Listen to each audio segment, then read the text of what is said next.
So the sweet potato vine, I don't know if you guys remember, I planted in this little area. You can see where the red cannas are and the two little pots. I planted in this area, one back there and like one right up in here. It was from 2 dumpster clippings that we retrieved. They're just thrown away, disregarded, very poor quality. That's all that's up here is 2. Very sickly looking clippings.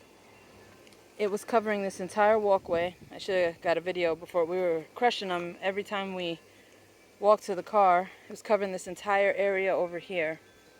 I kind of condensed it down. I stomped on it so it doesn't look like that much. But as you can see, these things are extremely prolific. I love it for ground cover. I'm going to take that knowledge into next year, because this is the first time I've ever actually really successfully grown them. I planted some last year, but I planted them in an area that I was not maintaining properly, watering regularly, so they dried out, were really stunted, barely did anything. But this is what happens when they have an adequate climate and are properly watered. I'm cutting all y'all's hiding spaces away, huh? They like to hide amongst them and hop out at you as you walk by. Yeah.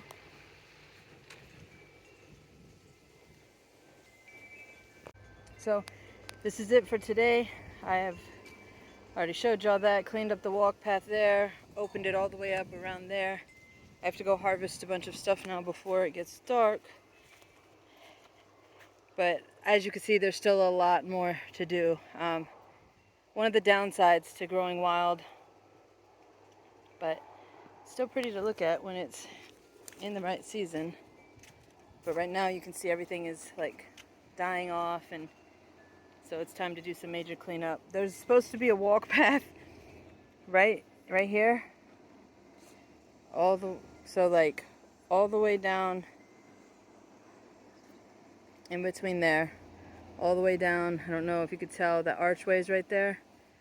That's all supposed to be an open walk path. So that's the project, to get this right.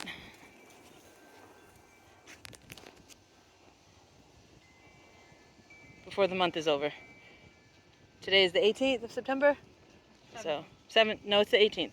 Because I go to San Francisco in 2 days. On the 20th. Oh, yeah, so. My journaling paper. Ta-da! These cats.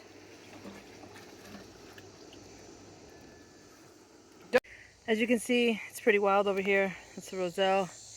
That's all roselle over there. A bunch of loofah. But I have a lot of peppers in here. There's a couple more melons in here that I'm sure are ready. I harvested most of the tomatoes earlier, but I can't really record much because I'm recording on my Pixel 6 and it does not like being outside doing its job. Not in Texas, it doesn't. So it's just a quick craziness. It's insane. You would think I would learn from my mistakes and grow a little more organized, but I don't know, there's just like, I think there's something that just genetically prevents me from doing that. I do want to get this on camera. Look at all these pretty blooms, but that's not what I was talking about. I was talking about those straw flowers. There's not a whole lot of them, but they are beautiful.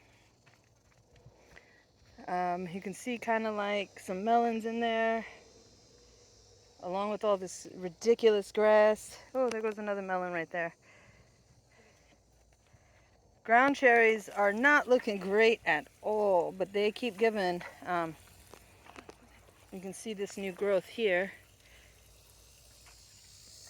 I think the soil that we got wasn't the best, because that's what's in these containers. Ooh.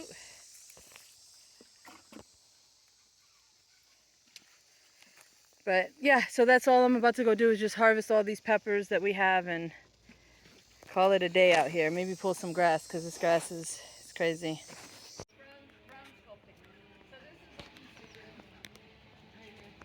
It's beautiful.